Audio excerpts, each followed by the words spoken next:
Now you can. Okay, I'm gonna call to order the July meeting of Parks and Conservation and Land Board, and if we can go on the table for attendance. Jessica Sargent. Maggie Vishnu. What's your name? We're taking roll. Doug Williams, Rick Martin, Nick Cliff, Nicole Hall. Anson Vogel. Steve Zamorowski. Sorry, Karen Shoot, Town Council. So.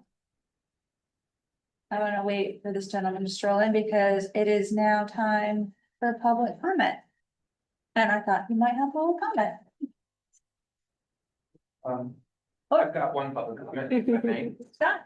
Scott Winkler from the Scarborough Land Trust. I would like to request from the PCLB board, if you all would be willing to hold a meeting in August. Because we would like to present another application for the land lot.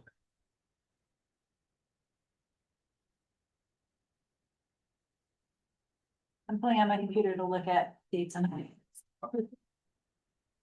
Which we can do later. Any, Well, is it as good as this one? It is. Good, if not better. Ooh. Just a couple of quick announcements from me. One is, we have 132 acres more to add of sand to the thing, so you might want to take that for council. Yeah, absolutely. That's what you guys are gonna. did you say that Exciting. again? I'm sorry, I didn't get it. 132 acres. We closed on 65 Hanson, 130 acres. Which is gonna be called Silver Brook Preserve. So it's out adjacent to Broadturn Preserve. At the corner of Hanson and Tapley. So it's 130 acres. And that included land bond funding in it. From, I think it was approved about a year ago. And it's reflected on the land acquisition reserve fund balance sheet. Yes. Total $1.8 million project. So people are talking. I think it was 800,000. Which according to Norma's math, finished up the 2019 bond. And then the other 2 acres was a transfer from a developer, Highland Avenue. That's very exciting. What is going to be the process for adding the sand? I think it should be. I mean, I got to do the initial, and so I feel like as much as I'd like to do all of them, I cannot. But I think I don't know, I'll have to see how the council feels, but I mean, I'm more inclined to allow the Scarborough Land Trust at some point to be able to pour a little sand, because I consider them a partner in this. That's just my personal opinion. We're thrilled to have the council do it. Yeah. Just to reinforce their. Is there gonna be a plaque on that? That beautiful singing pattern, singing. Acceptable. No, Phase 2. right? That's phase 2. Maybe a plaque that says. Maybe the plaque would be when they reach 30 by 30, we'll do a plaque. Oh, okay. And then we'll have to talk about the next steps of even more conservation. Then just one other quick announcement, we have a new employee that started on Tuesday. Her name is Therese Slamperty. She is. Now we just changed it. It was marsh scientist and restoration director. And so she's leading up our Scarborough Marsh program. Excellent. Therese, Theres.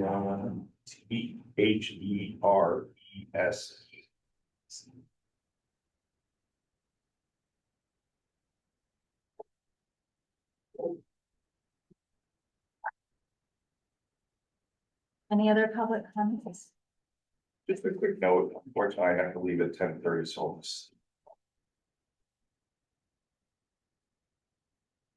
Okay, so thank you to Rick for drafting the minutes from our May meeting. I did email them to you, but they're also at the end of the table. Do I have a motion to approve the May minutes? so. Second. Any discussion? Changes, comments? All in favor of approving the minutes?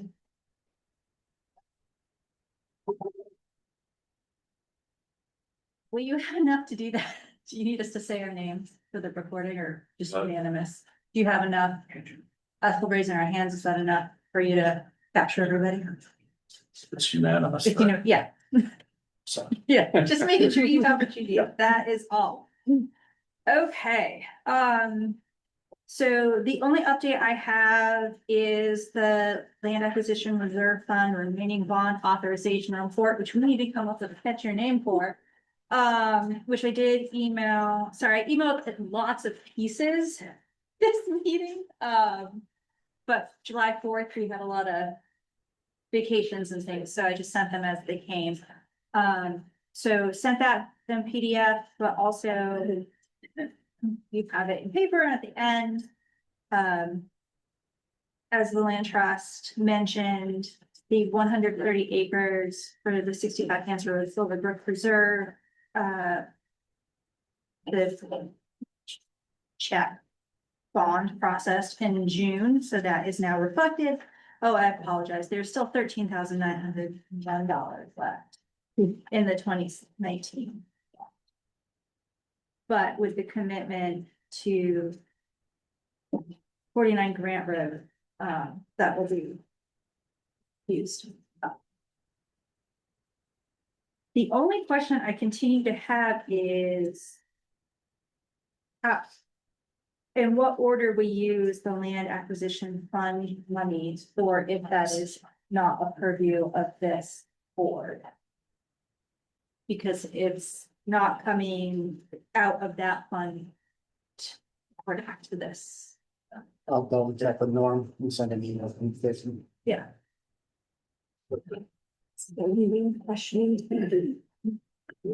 Just because we want to understand how that works, and because hopefully additional funds will go into the land acquisition fund, and then how that gets used and what our role is as a board. Any other discussion about, I still think it's super helpful to have this every meeting.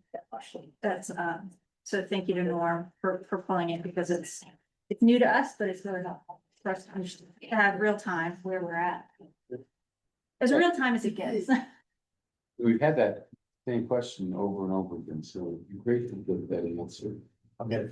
I was. I mean, it seems to me we just draw down until it's zero and then to the next one. Yeah. Right. But they get Maybe not so. funds somehow.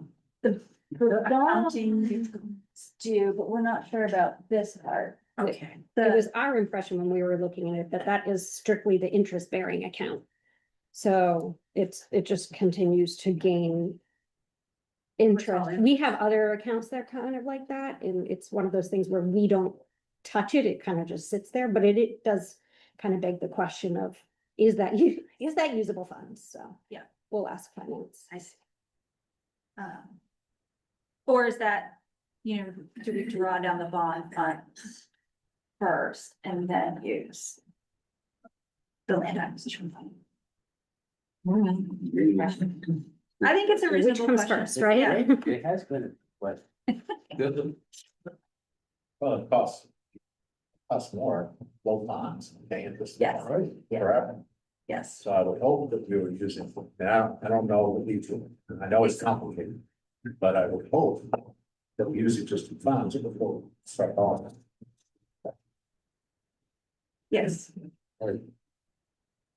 But if we can get a response. We hope.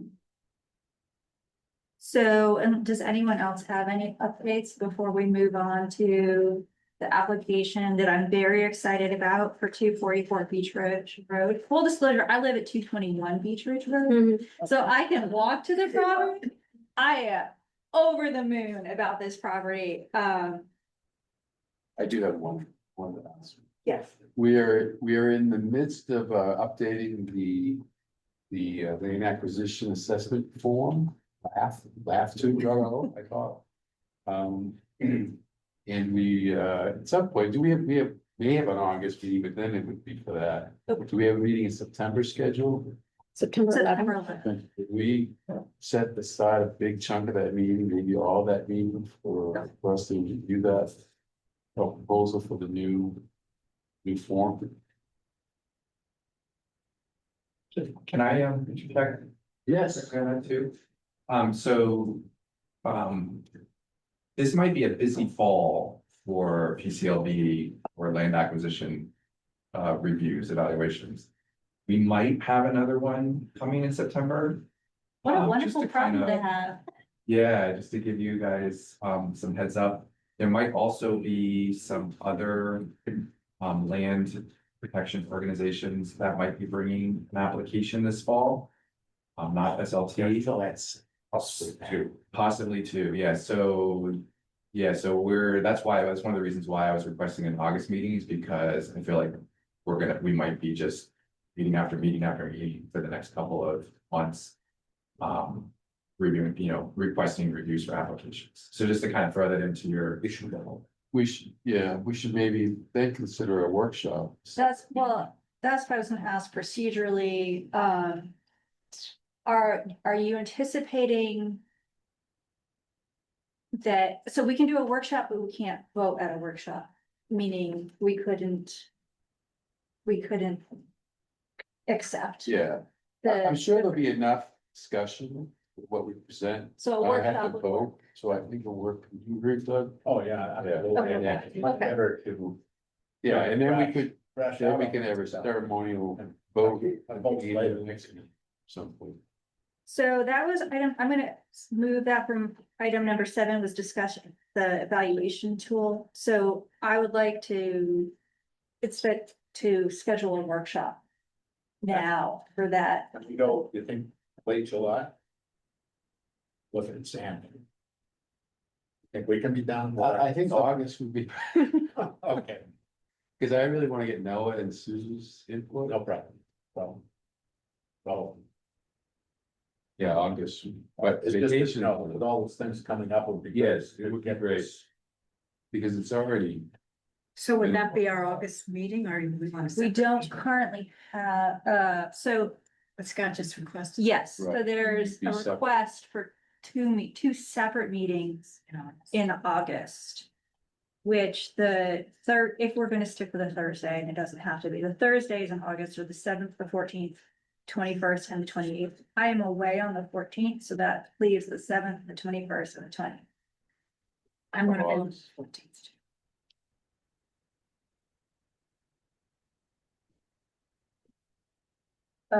Do we wanna schedule the 7th and the 28th? Well, I'll be on the same, but okay, chances are we're not gonna do it. For the workshop, I have to be here for the. right. Can we go like to a Wednesday or something? Lane eval, I wouldn't have to be. Yeah, I don't know what our original It isn't reasoning that- was for Thursdays. Like Because the look, 6th or something? I would I'm like. available on Tuesday the 5th. I can do the 5th. Monday the 4th. I can do the 5th. Well, remember with the workshop, everybody doesn't have to, we don't need a quorum. We're not gonna make any decisions. We're going to work on stuff and make a recommendation to the committee for votes. So it really should be people who are interested and working on it and can do it. So we don't need a quorum per se, but more people better, that's not a problem. So, I'm sorry to interrupt again. Are you guys scheduling the workshop first or are you doing the regular meeting? We're scheduling the workshop. It doesn't have to be first in time. It just, we're gonna set the workshop and then we're gonna set the meeting. Okay, So I'd like to have some input on like the meeting especially, because I'm gonna be Well, off yes. for a couple of, a bunch of days in August as well. I can do the fifth, just not 11 to 12, so like 10:30 to I can do fifth of June. 11:30. I'm not. So workshop, I can't do that. We do 9 to 11. Yep. Okay, I'll just have to leave at 10:30, but that's fine. yeah, yep, 9 to 11 on Tuesday, August fifth. Tuesday, August fifth, 9 to 11 workshop on Evaluate lap. that. F 2.0. Lab 2.0. Now. I think we've got that. Now we can talk about the meeting to review the application. So the only thing there is we need to give Micah 2 weeks to run the GIS. Which Puts us into later months. I think puts us in the later hours, but. Cause you have, the applicant has to submit the application, then it's 2 weeks for Micah to review and then 1 week. For us to be able to take a look at the output, because. I always have changes. It's not a just we accept the GIS output, is what I'm saying. So we're looking later. Yes, we're looking later. Okay, so. My schedule, for me, I'm gonna be off the week of the 18th. Yep. And then the week of the 25th, I'll have the 27th and the 28th available. You're looking at the second half of August, so I could do 27th, 28th, or I could do I have the entire week of the 11th available. That's too soon. 11th is probably too soon. Yeah, Too soon? Okay. yeah, I could do the 27th. or the 28th. I can do the 27th or the 28th. Do people won't prefer a Wednesday or a Thursday? Because we could stick with our Tuesday, oh my gosh, Thursdays at 10. If we do the 28th. This is 2 weeks before your, so 2 weeks before your September meeting. Yeah. Yeah, I'm just looking for perspective, we are not having an August. Ordinance meeting, like a lot of people are not meeting. So it's up to you guys if you wanna do it, but I don't want you to feel pressure like you need to get together immediately. You are volunteers, it's the middle of the summer. You wanna wait to September, I don't think that's really unreasonable also, it's like the fact that you need to turn around. Like that. well, So- the other thing is, so, say we recommend it, just. It then takes time to get in front of council. Yep. 28th. Probably Yeah. works. So are you saying you're gonna have two coming up in the next? You might have one for you want, you're requesting an August one, but then also might have one for September as well. Right. And then there might be another organization that comes in for like October, November. Can we make the September meeting just a little longer? Well, I'm just wondering if you should wait to actually get the application. I don't know, and I don't know how you've done it in the past, with like, oh, we're gonna schedule a meeting on the anticipation of an application, but. Do we have it yet, I guess? I haven't submitted anything to PCLB, but I can. Do you wanna set like a tentative meeting, so if an application is received, I don't wanna like, again, pressure you guys so much in the middle of the summer to do that, would you wanna maybe do that? I think we should schedule it. I think we should schedule it, and if the application doesn't come within the 3-week window that we need, Cancel. then we cancel Okay, it. yeah, So that would be the 28th, Yeah. 8/28 at 10. We'll get a room, but that's a full meeting. The advantage of, full disclosure, I'm feeling some pressure that we need to evaluate an influx of applications, which we did anticipate might happen with a robust land bond, but also we have folks who are cycling off, so I would really, really, really like to get LAF 2.0 put to bed by the end of this calendar year, because we're losing so much institutional knowledge that I'm very concerned if we don't do that. Yes, I agree. And balancing those two things gives me stress. Yeah. And in 2 hours. Good things, but it's just, I mean, So it's just 10 to 11. All right, let's do it. Yes, 10 to Would 11. you anticipate the tool coming to vote at the August 28th meeting after the workshop? I think that August 28th, That would be a miracle. August 28th meeting is, I think, scheduled for. Just that, so then September would be, Yeah, I think September is a good goal for. Is our goal for the new form, the. Vote on. Yes, for the vote, and I agree, what I'm concerned about time wise. In terms of putting the new form in place. Is simply the sort of after our sort of stuff. In other words, what does that mean? Micah, what does Micah have? Is Micah doing it? Is there some application that the consultants have put together that's useful? We just don't know the answers to where the maps are coming from, and how the overlays are done, and how the measurements are taken. So, we just don't, we can't plan on that. I don't think it should, I don't want to delay it, but we should, Right, but start using it. Yeah, as Doug knows, the assumption in the new eval tool is that we have access to the underlying data. So did we learn about that? As we talked about that last week. Will we have access to that data? So there's all kinds of layers. I can check with Jamie. Last I checked with her. Based on a request from Dick was that no, we did not have Oh, that really? yet. No, Not yet, Yeah, I know yet. Yet. We have to make sure that we'll have access to that We will, Data. since we don't on have an that. ongoing basis and. Yeah. It's being kept up to date. Yep. Because the assumption in our moving forward in the eval tool is where you're gonna use that data. To inform the eval. Yes. Because I know that there's also interest from members to really dig into that underlying data and how it's interacting. Right, like for instance, is there an aquifer underneath this parcel? We need to have access to that data. Not just the cumulative data that's on the clean water map. Right. That's right, we're a nerdy group that likes to dig in. Well, the data's there. Yeah. But, yeah, that's what I was referring to, is that, it's the imposition of the new form. Has these other aspects, and we just need to get those in mind.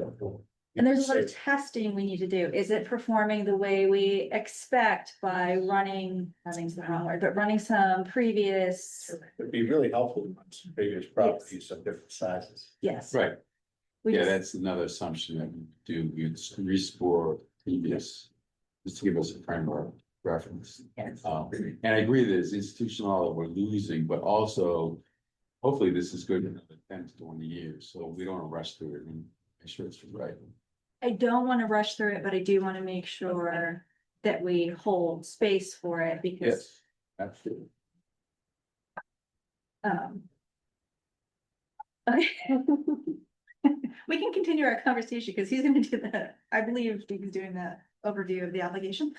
Andrew can start. Yeah, so You know a little bit about. our workshop will be on the 5th with the goal of reviewing and voting Not really. in September, Oh. at the September 11th meeting. And does that have to be reviewed by the council? The new form? Does that have to be approved? We need to. Great question. Should we do we should at least do a workshop. I'll ask. We Yeah.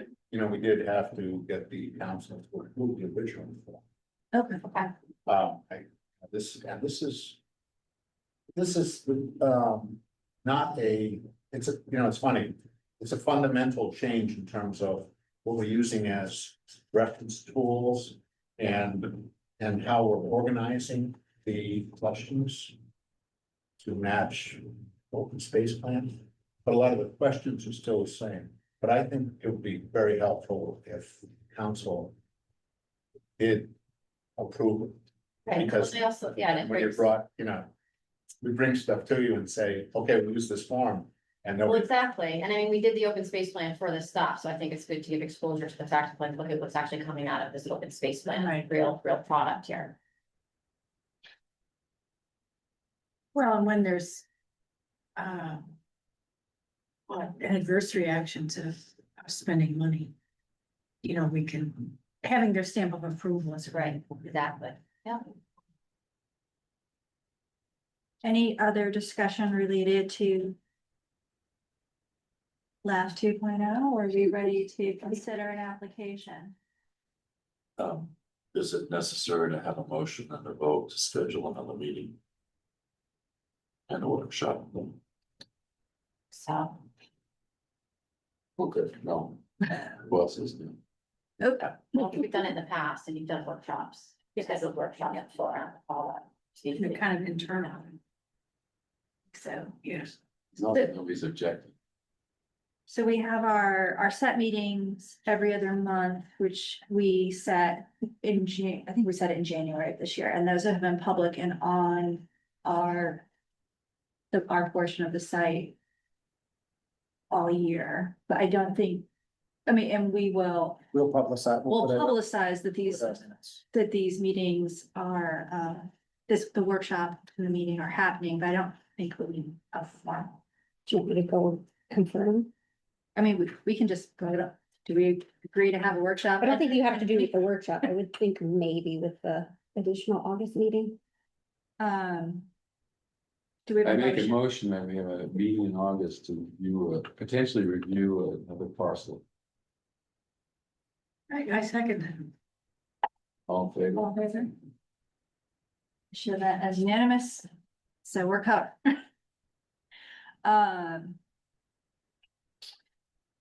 I want to ask Scott to give us an overview of the Beach Ridge Preserve application that was submitted to PCLB, went through the GIS analysis, the town staff, Micah. We have the preliminary scoring, which I shared on Monday, the application materials. The application materials as submitted, I provided in advance. I provided that to town staff about 8 days before our meeting, so it's been publicly available. And open it up to Scott to provide an overview. I also welcome any questions. Scott, do you mind if we ask questions during your presentation? Absolutely. And I want to ask a question before. Oh. So I reviewed the materials and I get confused because I think the fact that you're leveraging other funds is really important. And I get confused on, or unclear on the materials, what some of those acronyms are for other funds. Because I think that's a real communication point that we need to really press, that we're not the only source of funds here and that we're leveraging from the community in different ways. And so to make that clearer on the materials, I think would be very helpful. Okay. As a point of process. Sometimes as there's sorry, different initials, I don't know what they are. Yeah, it's because I get so comfortable with the initials that I Right. forget to. 'Cause I'm writing these things out and I forget that I need to make it. Yeah. As a point of process, and I'm sorry to interrupt, I think we should also consider revamping the application form so that it is more clear. Like, What the leverage is. for example, giving a space for leverage, because it's such an important of the history and the work that applicants do that's not currently reflected. We also have the forms like, It needs to get redone, It needs because to it looks get like it's a copy of an It's a actual copy. paper copy, so. Yes. Yeah. because there have been requests for the application, so the application is now available on the website for the first time, as is the full evaluation process book. I would like to revamp all of those. And say even the book, like. The looks book like it's needs a to be book revamped, copy. the form needs to be revamped, both the, just replicating it and content, so I think that has evolved. It's sort of a second tier priority versus the lab 2.0 and processing applications. But it needs to be Because done. didn't we say that we'd have a quarterly something, like by the numbers or something? clearly, and the leverages are very important to capture. Can I just ask a question, just for my satisfaction? What does MOHF mean? Sure. So we're talking about it, but I have no idea what that. Sure, that's the Maine Outdoor Heritage Fund. Oh, so it's a state program. They actually get their funding from a lottery ticket. So there's one lottery ticket, one of those scratch offs. They change it, but routinely, but yeah, all the funds, when you buy that lottery ticket, go to that program, Outdoor Heritage Fund. And the next one, LMF. LMF is also a state program. That's Lands for Maine's Future. And that is the big program that the state, like for instance, a couple of years ago, the state legislature appropriated $40 million towards Lands for Maine's Future. Lands for Maine's Future goes back to like the 1980s, and there's been a series of bond issues over the years that have been approved by the voters. And some appropriations from the legislature, and this last one was appropriated from legislature. And that usually holds bigger pots of money. The Maine Outdoor Heritage Fund limits their amounts to about 25,000. You have to make a separate application for these funds? Correct. Yes. And then SAM, was that SAM? It is gonna limit it. I don't know that one. I don't know, that one I missed that one. Where's that? So, Land for Maine's Future is very nice. I don't have what was the other one you gave? I'm just remembering it. Oh, there it is. SAM, or did I miss? Say that. Sports. I don't sports on that. Sports Alliance of Maine. Yeah, I've never applied to them. Okay, well, then I made it up. You were asking a Well, question. the only question I had was, do you ever get, private, like foundations? So corporate foundations or other, is it all kind of public funds? We absolutely do private foundations. Trying to remember how many we were awarded last year, but I mean, it's upwards of 10 per year that we go. And we've had a really good success rate of being able to be awarded from private foundations. So yeah, so we look at grants from state, federal, and town. We look at private foundations regionally and nationally. Like we got a grant from Cabela's, from their national organization. And they have what's called the Outdoor Fund. So that's funded where you go and you buy something at Cabela's. Yeah, there's You can add the change and you can take it up to the next dollar, and that money difference goes into their outdoor fund. So we've been successful in being able to raise money from that. And then we go for individual donations and donations from businesses.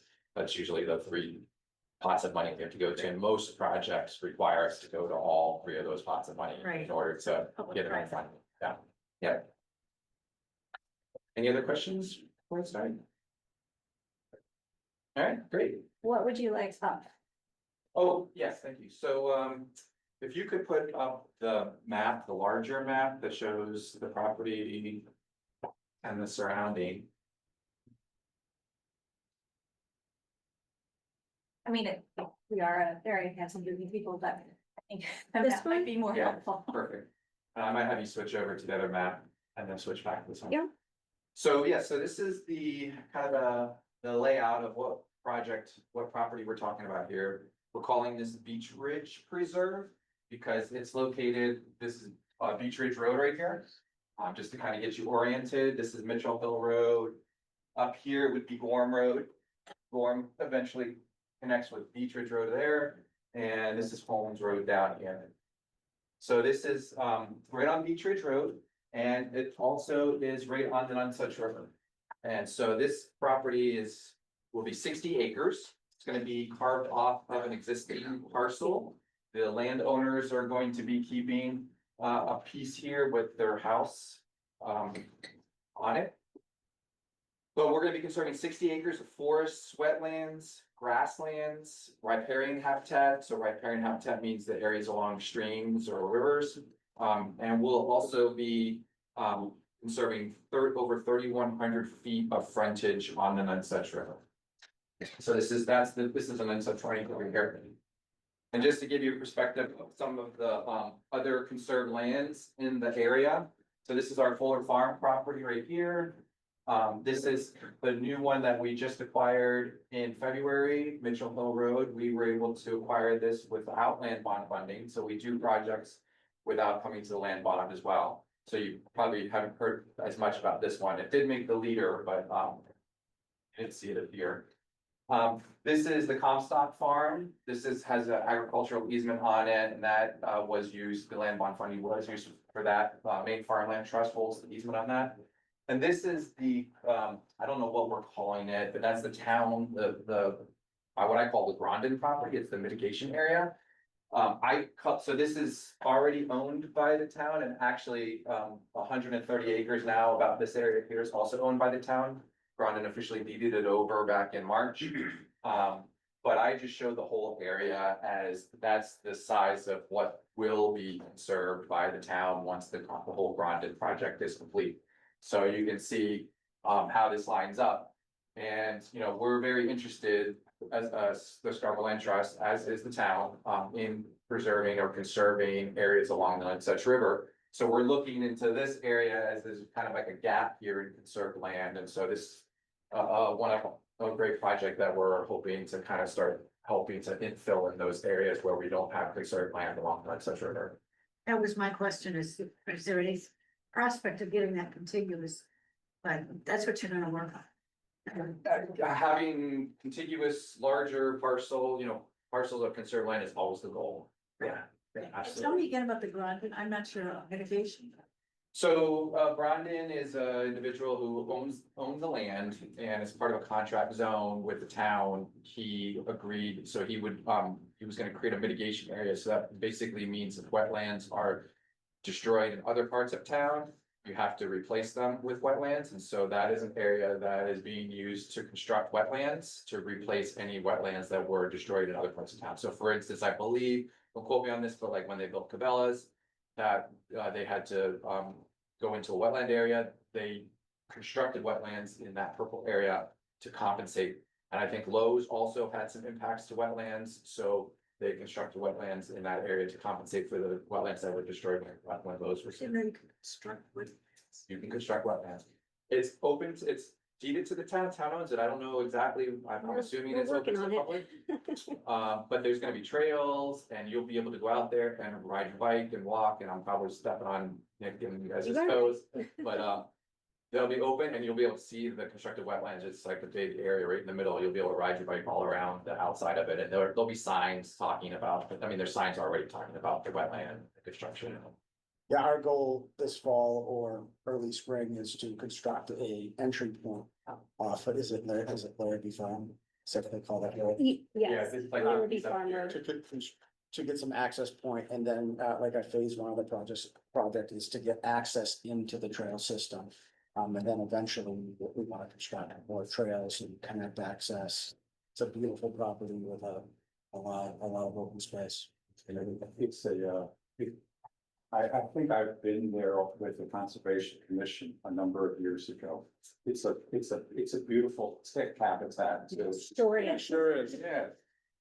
So, Yeah, we like to serve those as well. These are great research. yeah, they're a great resource. Scott, earlier people were asking about, and very good questions about, you know, why don't people, are people donating land? You know, what are the chances of buying a budding land?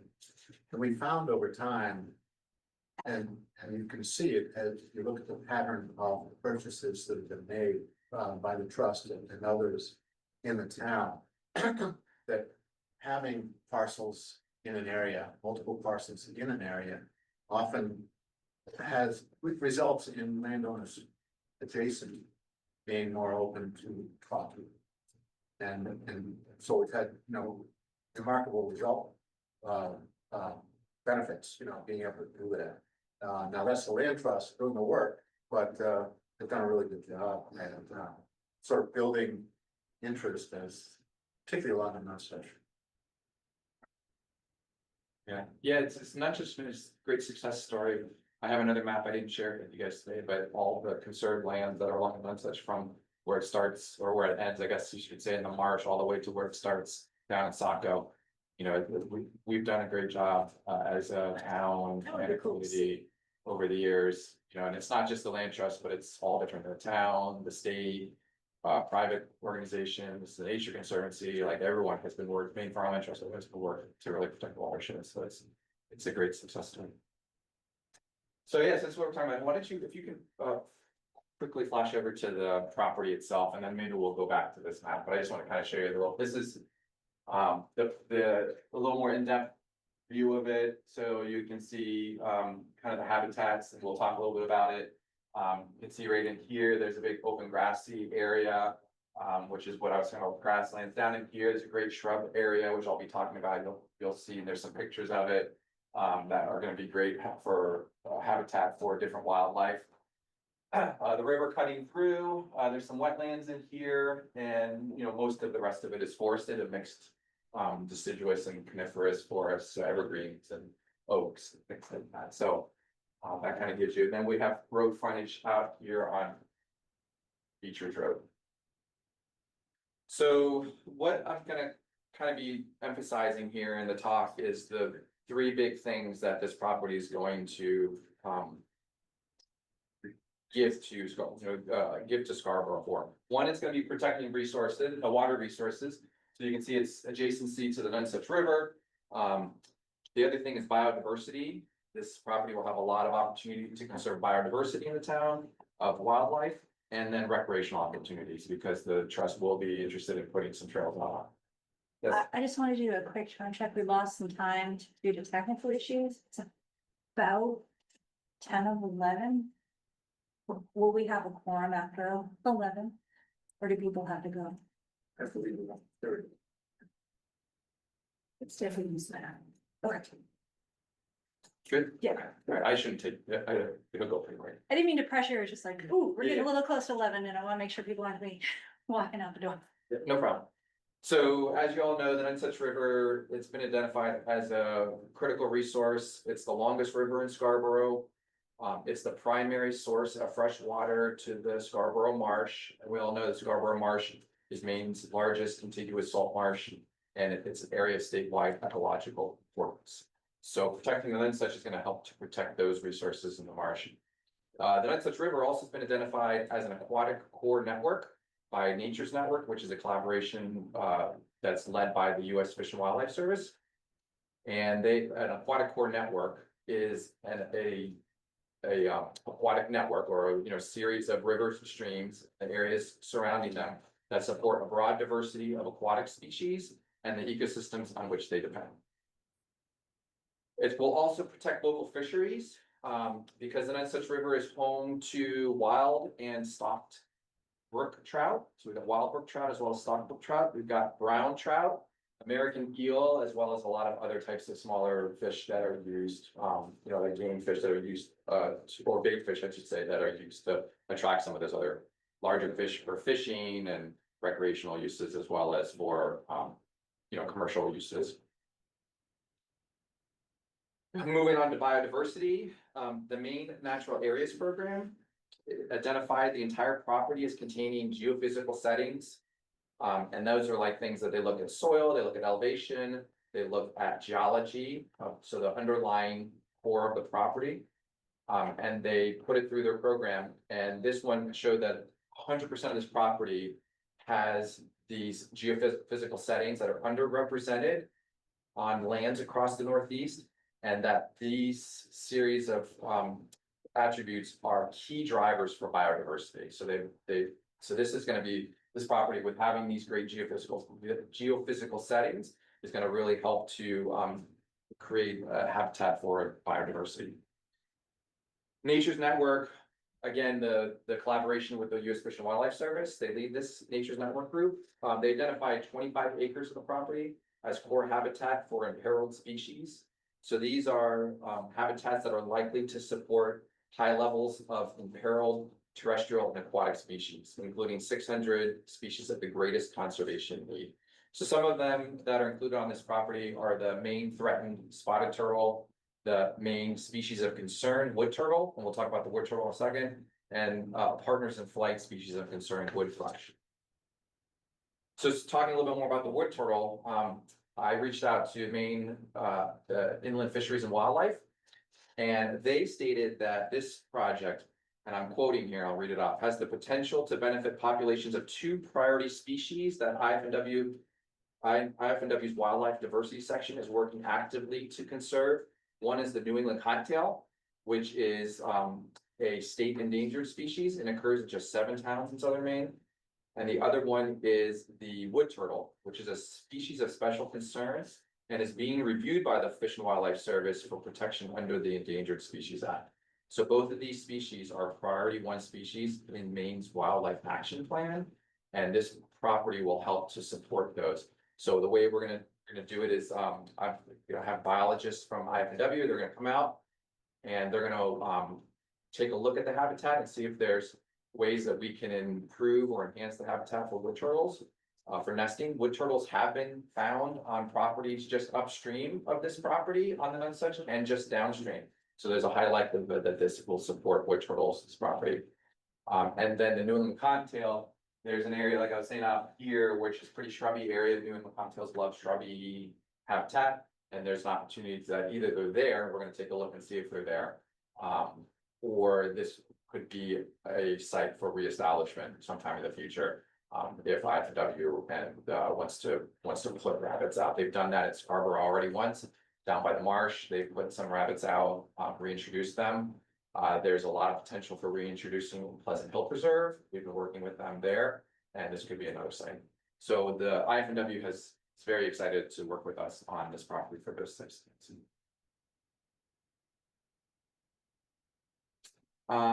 It's part of a 580 acre undeveloped habitat lot. So if you go back to the bigger map, there is area around this property that is undeveloped that the state looks at as part of their review processes that are not fragmented by roads or houses or other things. And so,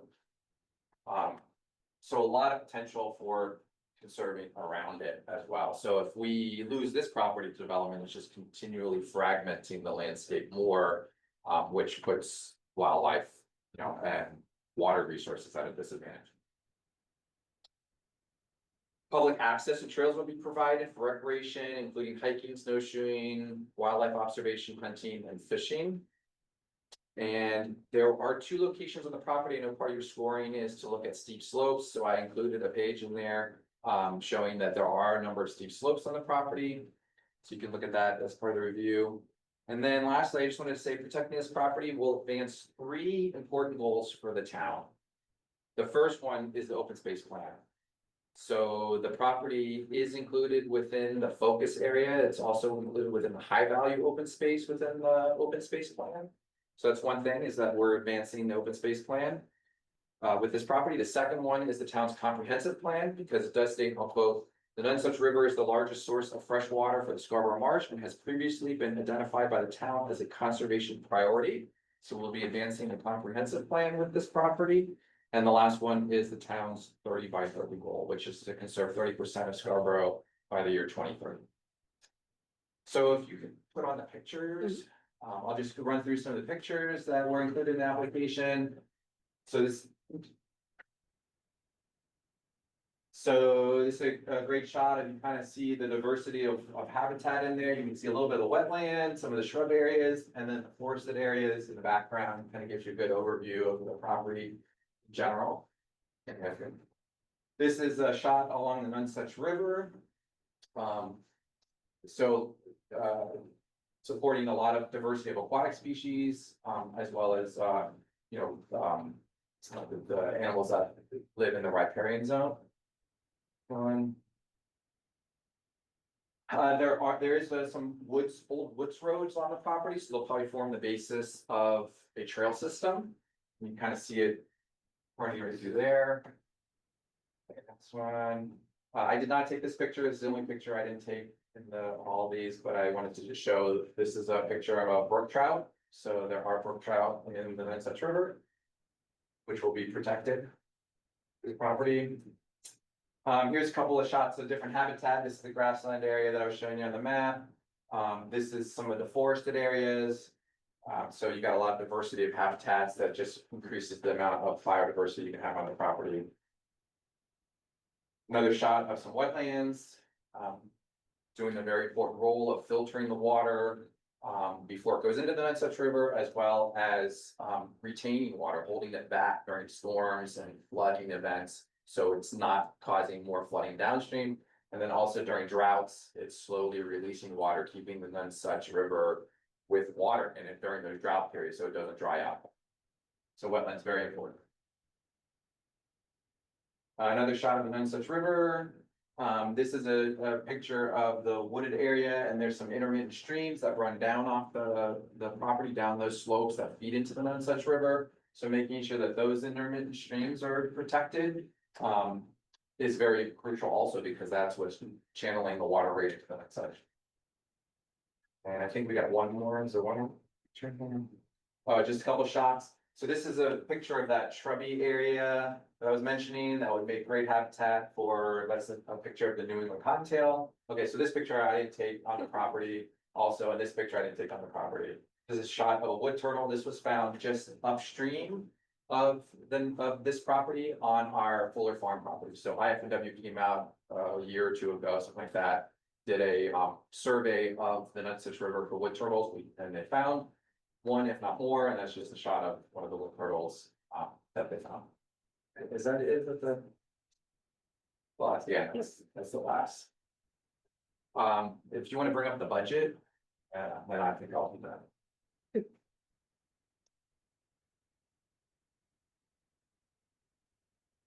So here's the budget for the project. You can see the appraisal came in at 850,000 for the 60 acres. We've got some project costs, surveys, appraisals, stewardship. So we're gonna need some money for, and then I'm not requesting that from you guys, but we're gonna be raising money to put in a parking lot. And a trail system, and then long-term management of the property, and then some administrative costs. So, we are committing to raising about $95,000 from the land trust from private donations. There'll probably be some private foundations in there that I'll be applying to. We also were able to raise money from the Maine Outdoor Heritage Fund of about $16,700, which will help go to some project costs. We were able to raise about $410,000 from Lands for Maine's Future, which will go towards the purchase price as well as some stewardship activities. And then we are requesting the remainder $470,000 the land bought. So the 470 is under 50% of the total. And I don't have the exact number, the exact percentage, but I think it's around 45% from that still good. So the land trust is committed to raising more than half of the cost of the. And that's all in process. So Those other funds are in process. yes, so these have been awarded. We're working on this for raising the additional funding, so talking with individuals and looking at foundations. So yes, all of this is this has been secured with an award. This will be secured. So yeah, so we're just working on that. That's the part. It's fantastic news that LNF was Land for Maine's Future is already awarded $400,000. That's massive. Yes, yeah, we're very excited about that. Because it's a very competitive process. They have a lot of applications each year. A lot of great applications, and we're competing with projects across the state. And there's a lot of projects that have a much lower acre price that looks a lot more attractive to LNF to fund. So to be able to get funding here in Scarborough, with the price of real estate that it is, it just speaks well to the property that we have remaining in Scarborough and the value, the conservation values that are still here in Scarborough. That the state sees this as state priority area. It's a priority for them. That's why they're putting funding here. And so it really just speaks to the resources we have in Scarborough. So I'm not sure that Scott can even make it clear how difficult it is to get element funds. They're being brought 50,000 acre parcels in north that are protecting 4 rivers, that sort of thing. It's remarkable that that they found this piece of property valuable enough to commit to. This is pretty special. So, I'm available for questions. That was pretty much the end of my. Is there any consideration or thought about putting a boat ramp for the water trail together? Probably not on this property. The Nonsuch in this area, it does have enough water in it, probably to be navigable by a canoe or other watercraft like that. But I think the major issue is that there's so much tree blowdown in the river that I just heard reports from people who have canoed other parts of the Nonsuch River outside of like the marsh area. That you're portaging every 30 feet or whatever. And so it just becomes. But we are looking, yeah, it's It's not. lifting exercise. Yeah, exactly. You're carrying it. It's a carrying canoe rather than a paddling canoe trip. But we do have, we are looking to create a blue trail on the lower sections of the Nonsuch River where it's not as difficult to get through with tree blowdowns and such. Can you talk a little bit about the surrounding property? Sure. Do you want to put up the map and From that map, I mean. That's all in private hands, I take it. absolutely, yeah. I mean, I don't have much to say, but yeah, it's, these are all different owners. Sorry. It's hard to do. There we go. I mean, each parcel that you see in here is a different owner. Are they bigger parcels or are they all smaller parcels? Or- Well, I mean, so, I mean, The thrust of my question is. You're going to try to expand this property somehow, right, by buying some of the surrounding property? Is that your? we would plan? love to add to the size of the conservation area of this area. Yeah, absolutely. So for scale, this is rural residential, all those little blocks are 2 acres. Oh, over on that side of Beach Ridge Road. Those are 2 acres, Yeah, but on this side, right? Right, next- so- Right next to your property. those are probably hundreds for scale. Yeah, I mean, I think this was at one point about 150 acres and it was just divided into two, so I think it's like. 70 and 90 or And something. that's in private hands. Yeah, it's all, yeah, everything, it's all, so I would be showing like. Any of the colors on here are gonna be either conserved lands or we also put town owned lands. Like this little purple down here is a town owned parcel, it's not necessarily conserved, but. I think we added it to the open space plan as conserved, so I guess I should say it's considered conserved. So yeah, so you're looking at basically the public lands, the town owned lands, as well as conserved lands, and the rest of it is going to be. In private hands. Nicole, can you zoom in on that? Well, we Where do work with we want willing it zoomed in? landowners, and that's what we can do. On the We can't red? Force anybody No, to sell, we can't, I appreciate that. so we do our best. To do that and talk with landowners, and if they're interested in conserving their land, then we can work together on figuring out how to do that, and. Some people aren't, and then we can't work, we don't come to an agreement, or we don't. Scott, can you clarify something for me? Nicole. can Do you want it see on the red? On the red. So I think I see that the Nonsuch River there is marked in red, but. Both sides of the Nonsuch are being conserved, right? Yes, Okay, yes, so the property goes to the straight line at the very top of the map, yes. okay? Yes, so I think this is just a function of the tax maps, because that's what I'm basing the Okay. parcel layer on. And the way the tax map was drawn is just drew the property boundary along the edge of the Nonsuch on each side. Okay. Thank you. You're And familiar it with, goes across, it goes across the Nonsuch here as well. there's a bridge. There's a bridge, there's a bridge there and usually there's Right. about 4 cars parked there because they're Right. access.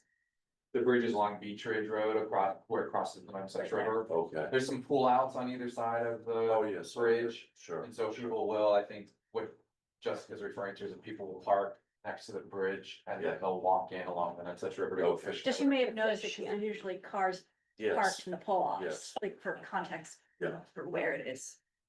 thank you. I recommend we move on to the evaluation form, and as we have questions, we can certainly ask Scott for clarifications. Thank you, Scott. Thank you, Scott. Yeah, Very thank you. Thank you.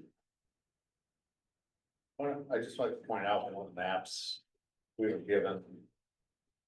It's not accurate. The one with the yellow outline. It does not reflect what was just looked at. I think it's including their lot. Oh, it's You had it because up it's a the, minute ago. Sorry. Well, it's just one of the many things you gotta do. The one with the yellow lines on it, the map that has the property outline. There we go. See, that's very different in the right-hand corner, doesn't have the cutouts. So I'm assuming we just ignore that. We might have- So I submit that map because that's one of it's on your application form to submit the tax map. So I just show that as that's the parcel that it's not, you're correct, it's not the entire parcel that's being conserved, but that's the parcel that's being looked at, because there's no division on the tax map. Oh, but there is a cutout on the right-hand corner. but it's not reflected in the. Are you talking about the cutout for what we're gonna be protecting, or this little parcel right here? Well, that's the point. See the cutout for what you're protecting. Are we buying that right there? Or So are we this is- buying the piece with the cutout? This is a separate parcel. with That's separate- that's not in either map, I understand. Right. What about the cutout? So the conservation, there'll be a line that will be separated right from here. And this part will be retained by the owner. And this part will be purchasing, so this tax number will probably go to the house still, and then we'll probably get created a new tax number. Plot number when the. So I understand that's what we're talking about, but the bottom line is, what we're buying is what was outlined in red. Correct. It's a little different shape. Which is the 60 acres, not the 75 acres, which is reflected in the yellow. Yeah, I think we should move to the form there. Yeah. So I was just gonna go down through, and then as I have a couple of questions and changes that I would just go through as people have questions or changes. So 1-1, part roll of the property is within, oh, yes, sorry, we need you to make the update. It's all good, I'm listening. Part roll of the property is in the 100-year floodplain. The way that I read this is there are 11 acres within the 100-year floodplain, giving a total point score of 11. And that makes sense to me, having been on the property, there's really steep slopes, so that makes sense that 11 of the acres are within the 100-year floodplain. Just for. Just for purposes of understanding. When we wrote that question. The intent was you get full value of any of the properties. Oh, so it should be 20? Oh, wait, Well, no, it's 1 per acre. It's okay, we could, we can do it any way that people wish to do it. Mike is interpreting that as it has to calculate how much is in the floodplain. Give points of it, that's excess work. I mean, if there's parts of this property in the floodplain, that's great. Right. I think it should be 20. So we'll change that to 20 from 11. What's the none next to it? Yeah, No notes. I No think. notes. Oh, I see. There's a lot of people making All right. Mhm. notes, so Oh, I they see, get a little notes, right. tricky. Parcel includes rare, significant or endangered species habitat. I know we usually have a lot of discussion about this one. Mike could uses the beginning with habitat maps, which don't necessarily reflect habitat. Didn't Scott just tell us that? Yeah, Got- you get 50 points for this. Yeah, I mean, the cottontails. And the wood turtle, Wood turtle, right, no wood In the turtles. fish. And, yeah. There was a bird too. So can we just move, that's at 50, Right. so then run out of time. So, yes. No, it is true, with beginning with habitat, the updated version 2023. I mean, they don't hit all of these Right. pockets of that, that we were picking up. You know, bigger areas that the biologists were finding, so So are we they're not going out and reviewing them all. 50. comfortable for 50? Yep. Parcel includes areas of special biological or geological significance. Just heard about that too. I think that that's 10 points per feature. I think it being the none such qualifies for at So, least 10 points. Honestly, you know, we really intended this to be really special sorts of things like waterfalls. As opposed to just river flowing Okay. through or streams. We cover the value of the river flowing through another question. Okay, So that makes sense. I personally agree that It's that a zero. there might be vernal pools in there. It's hard to say. Right. When noted, how about nesting areas though? Any habitats. Yeah. Yeah. I think we should get some points for that. 20 points. 10 points. I don't think there's anything wrong with giving it points. It's certainly got nesting areas and things like that in it, so. But once again, that was intended to pick out areas where there was very significant. Nesting taking place, like, you know, like seabirds or something like that, as opposed to. Just. But no, I'm not averse to. giving points. This thing doesn't need more points. This thing is- Right. This thing should say walk. Yeah, but I think we should note that It's a walk in the quote it unquote. does qualify for nesting area. I'd say 10 points. I'm fine. 10 And points. or Nesting areas. So the next one, the only change I had was that the number 4 has a maximum of 50 points and it's currently getting 60 points for 60 acres. So I think that just has to be revised to 50 because that's the max point total for that question, 50. 50. Yeah. Just because that, it maxed out. Yeah. Parcel provides protection to the saltwater marsh. I think this one we did not originally anticipate that it does because it's providing water to the marsh, but it's not, that's not the intention of that question, so 0 is appropriate. Includes wildlife corridors, and so it was given 25 points. Yeah, for the deer wintering area. I think that's plenty, but I mean, we give it more, but that's okay. Parcel includes aquifer recharge areas. I think again, that is based on the GIS data, which is. Yes. Is what they've identified as up to the areas. Yes. Size of parcel in acres, because it's 60 acres, it got 40 points. And it got space points, shape points, Shape point. shape. Let's not talk about shape points. Well, We'll get let me to just that. remind people that the shape piece is an actual serious. Concept in habitat. And what it is the ratio of the area to the perimeter. So the perimeter is, you know, walking around the edges. So how many feet you have going around? The area is a square foot, so it's a complicated formula that you do to come up with that. Basically, this says that the shape is valuable. It's not long and skinny. Basically, is what we're saying. That's a good way to- that's a good Let's way to move put it. ahead.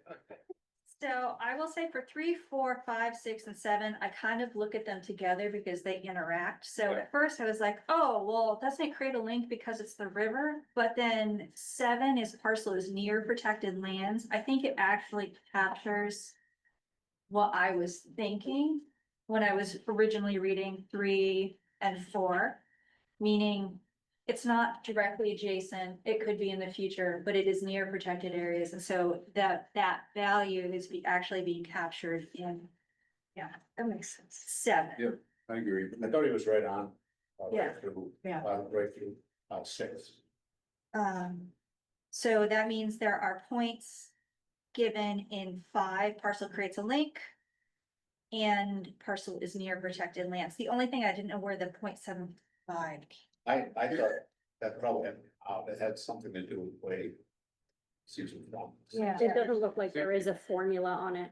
So I think it's a 60, not 75, right? And then I believe that there are max points, which is not surprising at all for the next three categories, which are 100-foot wide buffer on the Nonsuch, 250-foot buffer on the Nonsuch, and then the steep slopes are all maxed out. That's a pretty neat thing they do when you calculate the slopes. If that mapping piece of GIS, that's real cool. Show you the performance Yeah. for us nerds. And then I thought we're moving on to heading 3, that parcel provides public access to the upland river. I thought it should get the 25. I think Mike is interpreting this as being existing, you know. Anyways or something, and it was intended to, as you just identified, it was intended to say, public, because of this. Public can walk this route, Right. can access this river, Yeah. and they can, they're doing it right now. They're doing it right now. But this provides, you know, that without walking the property. 25 points. 25. And then, so then we're moving on to 4, which is opportunity for recreation. And so that, as I understand it, is passive. Yes. There won't be active recreation, meaning like motorized vehicle use. So the 20 points is appropriate. Then we move on to 5, community character, which was 50 acres for 50 points for 60 acres of forest land. There's also, It's not all forested, but. Yeah. I don't know if that changes it from the point system. The orange 60, he's giving it 50. Well, 50 is the max. 50 is a man. Oh, I see, yeah. yeah. And we could argue that, I could argue that Vista of the River is important, but it's got an influence, we can talk about that in new form. So moving on to 6, public investment. I don't know what the 22.8 is. I thought it is total of 100 points, 50 for fee interest and 50 for match because of the Land for Maine's Future and the, oh, I forgot the other one, Maine. Thank you, Maine Outdoor Heritage Fund match, Fee interest purchases, Bob, what does that mean? purchasing it outright, not an easement. Oh, okay, It's right, okay, so we're giving extra points for that, okay. so I had that, but I might be misinterpreting that it's 50 points for purchase and 50 points for leverage. Well, that's what I thought. Yes, I don't understand the formula to be. It doesn't look like there's an actual formula Yeah, in I those thought that ones. might be a weird. Is there- It doesn't look like it. When I clicked on it, it was not. I thought It's it not might just be a mapping. random, because it didn't make sense, but, so 50 and 50. I think we've seen why it gets the points of 3 in what Scott showed us. Pretty remarkable. But we have 2 grants over. Absolutely, This is the new form. no, no. both of them. So that brings us, and I also believe that's a remnant. Did the landowner reduce the price by 120,000? I don't think that's for this property. I think. No, that was. Those in other ones, okay. So that brings the point total to 720. As we've discussed many times, the point total itself is not our determining factor, but it's the exercises, the review, the application and the discussion process that helps to inform our recommendations. So looking back at our other properties, and I don't have all of them. We really need an updated summary of. Of how things are scored, especially going to the new form, not just decide which we want to restore it. But this is, if we look at like a broad term farm, Mm, and it got 760. Wow. So Say that. Marcy. Yes. I think the points would be valuable if anybody ever comes along later on and questions of why did you make this decision? It makes it a little less subjective. There's formulas in it. Right. Yeah, people place tremendous value in something that has been quantified somehow rather than just a subjective evaluation. 98% of all statistics are made up on the spot. Yeah, subjectively, when I look at this, I just say it's a no-brainer. Yeah, but you kind of No need. brains are made by people with no brains. That's why I gravitate to those kind of decisions. So I'm strongly in favor of this, but do we have oh gosh, it's also a recommendation and we need the language, which I always forget. Does anybody? Guess I could make the recommendation. Make a motion. I make a motion that we recommend to town council set $470,000 from the land bond for the purchase of the Beach Ridge Preserve, which is 60 acres at 244 Beach Ridge Road. Second. Discussion. All those in favor? I show that is unanimous. Do we have a quorum? What is our quorum number? 5. Why you were worried about it. Yes. So, Great, thank you. Thank you, Thank you. Scott. That's awesome. Good work. It's a beautiful piece of property. it's, Scott, he deserves a lot of credit. Scott knocks on doors. He is the go-getter. He's not just waiting for people, he's not by the phone, taking calls. No, thank you, Scott. I'd like the record to show that Micah once again did a real good job. yes, On this. It's what we originally asked for when we started doing this. And I just hope, people, is the ability to go through this in less than half an hour and just decide whether we agree. Because he's done the grunt work. And it allows us to, instead of trying to do it every time, which we used to do. So take 2 hours to score a property. Now, thanks to his time, we're storing the property in. So it has to be.